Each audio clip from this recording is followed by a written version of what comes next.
Today I'm showing you step by step how to make these stunning passion fruit and mango cakes. I'll talk you through my entire recipe development process of transforming the most classic tropical flavors into something innovative, as well as how I created this elegant cake design.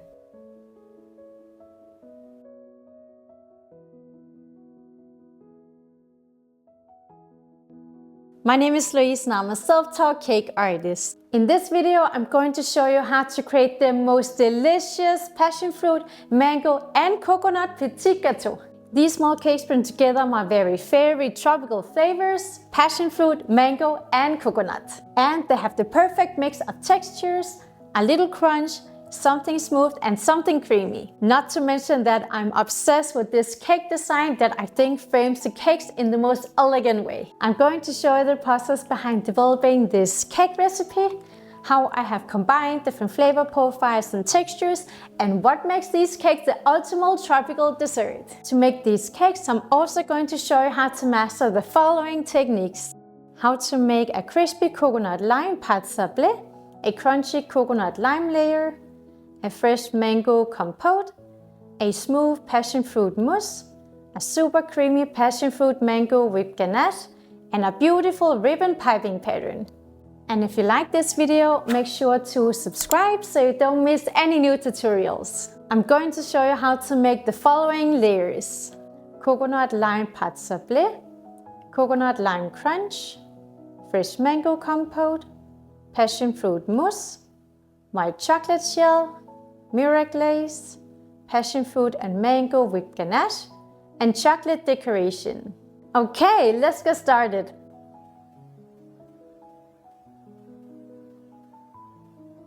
To make this Petit Gateau, we first need to make a chocolate shell of tempered chocolate to encase the cakes. I chose to make the chocolate shell to add a crunchy element when eating the cakes, as I just really like a nice chocolate snap when making cakes in this fashion eclair mold. I start out by filling the molds with the chocolate, distribute the chocolate in the mold with a palette knife, and then I turn the mold upside down to pour out the excess chocolate. So the trick to get as thin a chocolate shell as possible is to pour out as much chocolate as possible when flipping the mold. I then tip the mold at an angle and run a chocolate scraper over the surface of the mold to get a smooth and chocolate-free surface. Now the chocolate just needs to set before we can start filling in the layers, so I'm putting the mold in the fridge while preparing the next layer.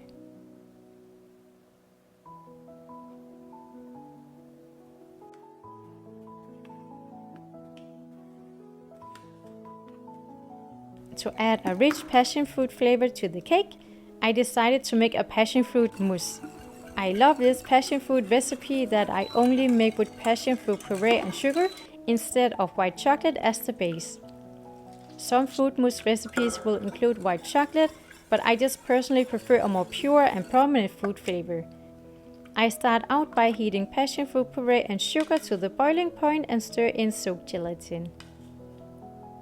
The mousse needs to cool to room temperature before stirring in the heavy cream that I whip to a lightly whipped foam with soft peaks. This will ensure that we get a super smooth and airy mousse.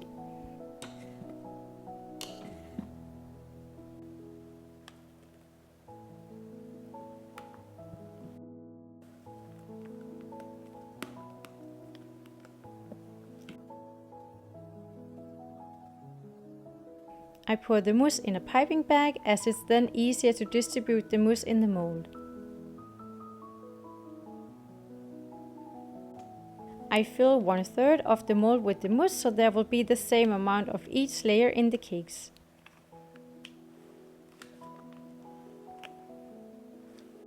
Lastly, I'm leveling the layer with a teaspoon, as this will give a clean cake cut, and then put the mold in the freezer.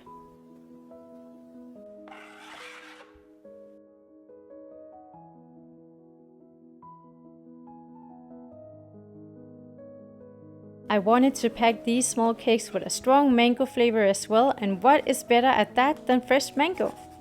I love a good fruit compote, and I thought this mango compote would be perfect for these cakes, as they add a fresh element and bring a juicy texture to the cakes.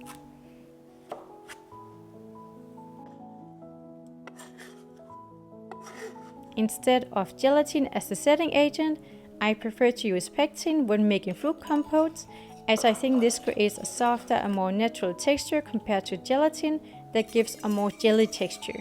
After cutting mango into smaller cubes, I heat mango puree to a boil and add pectin mixed with sugar.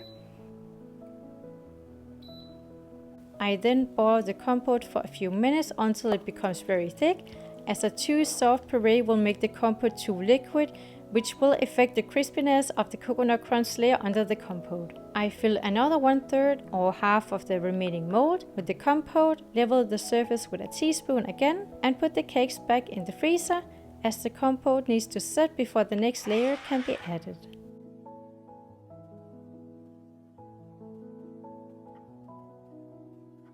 For our last cake insert in this cake, I'm making my favorite coconut crunch layer with lime. I really like this element because it's mostly shredded coconut, which means it has a strong coconut flavor. In general, that is how I approach all my recipes.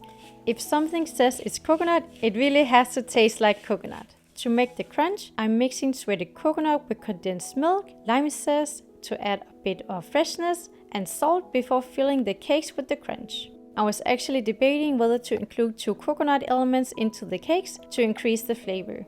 But 4 layers inside this tiny cake is just a bit too much, and since this layer has a strong coconut flavor by itself, I decided to keep it like this. Then the cakes need to freeze overnight.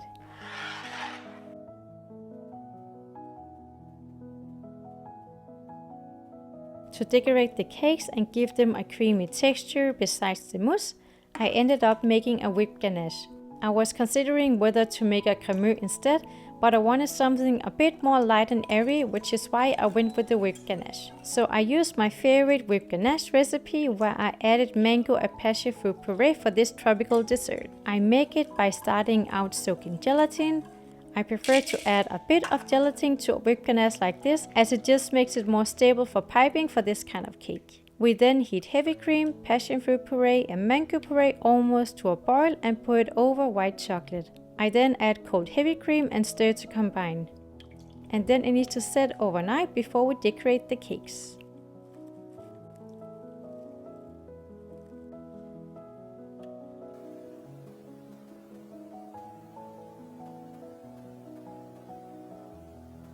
For the cake bases, I wanted to use an altered version of my Paté Sablée recipe. Here I normally use almond flour, but since we're making a tropical dessert, I decided to add coconut instead. I also added some lime zest, as I just love the pairing of coconut and lime. I make coconut flour by blending shredded coconut to flour, which I mix with all-purpose flour, icing sugar, lime zest and salt before I add grated cold butter.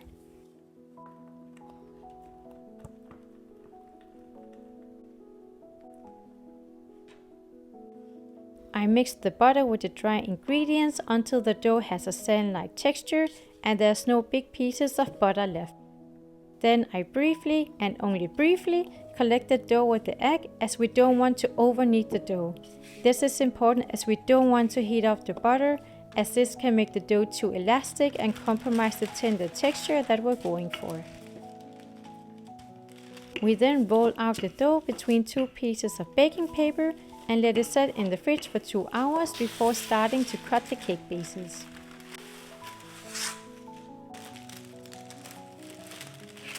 I'm here using the cutter that comes with the Fashion Eclair cake mold, so it fits the cakes perfectly.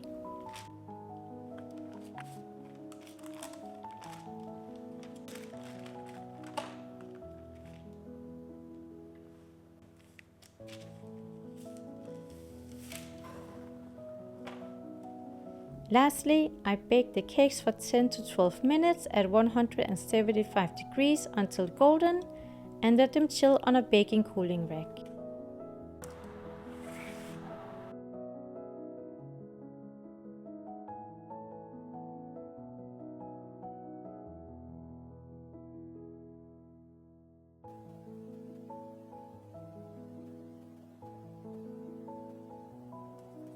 I was initially debating whether to glaze the cakes or not, as the cakes also could be made just with the chocolate shell.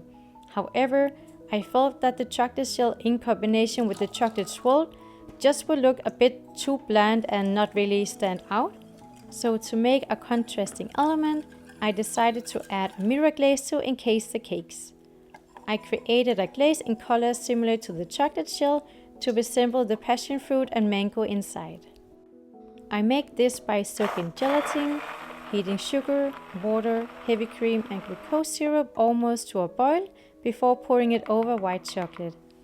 Once mixed and the yellow food coloring paste has been added, the glaze needs to cool to around 35 to 34 degrees. I placed the frozen cakes on a baking cooling rack and poured a 34 to 35 degrees hot glaze over the cakes. I used a small palette knife to remove the glaze excess from the bottom of the cakes before moving them to a chopping board. And then we are ready to assemble the cakes.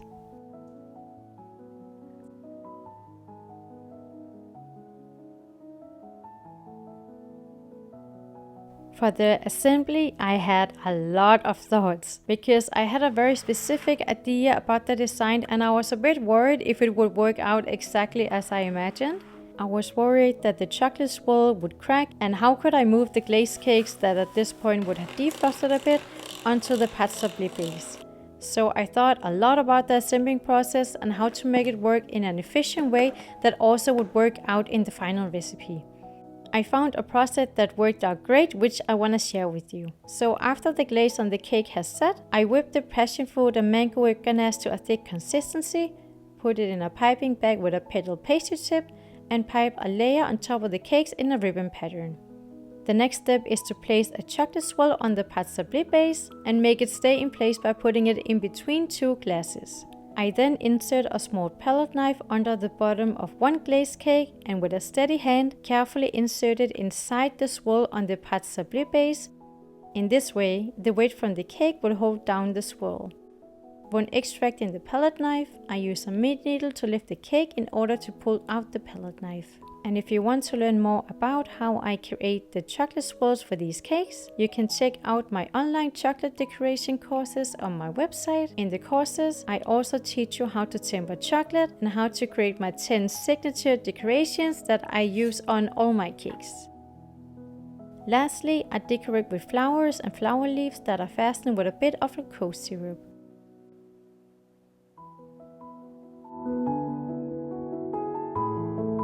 And there we go! That's how I make these stunning passion fruit mango cakes.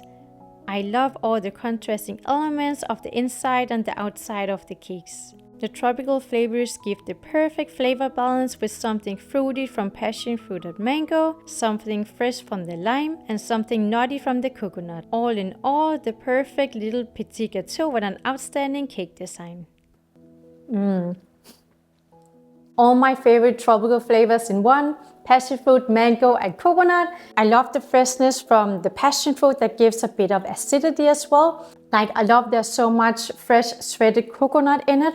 And then of course we have the fresh compote of mango, which is just like really elevating the cake I think as well. I love the flavor profiles together and all in all, I just think for me that's the ultimate tropical dessert. I hope you get the chance to make these delicious passion fruit mango cakes at home, and if you like this video, make sure to subscribe and you can also check out my entremet cake playlist here. See you in the next video!